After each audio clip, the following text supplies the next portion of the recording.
ഈശോയിൽ ഏറെ സ്നേഹമുള്ളവരെ, യേശുവിൻ്റെ ആശയങ്ങൾ ജീവിതത്തിൽ പ്രാവർത്തികമാക്കിയ ഒരു വ്യക്തിയാണ് അമേരിക്കൻ പ്രസിഡന്റായിരുന്ന അബ്രഹാം ലിങ്കൺ.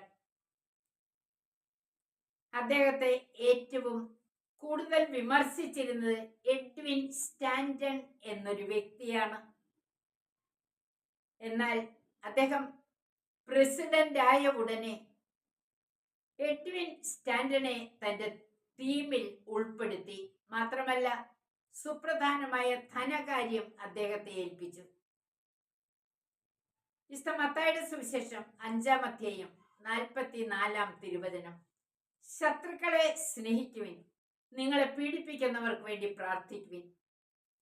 ഒരനുഭവം പങ്കുവയ്ക്കട്ടെ.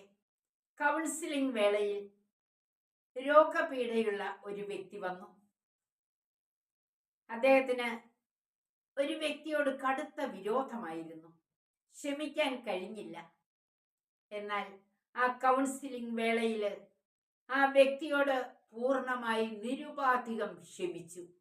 പെട്ടെന്ന് ശരീരത്തിലെ ആ രോഗപീഠ അപ്രത്യക്ഷമായി.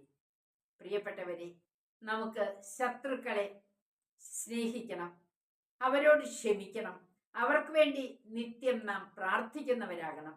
ദൈവത്തിൻ്റെ കൃപ, അനുഗ്രഹവും നമ്മുടെ ജീവിതത്തിൽ അനുഭവിക്കാൻ നമുക്ക് കഴിയും. ദൈവം എല്ലാവരെയും അനുഗ്രഹിക്കട്ടെ. ആമേൻ.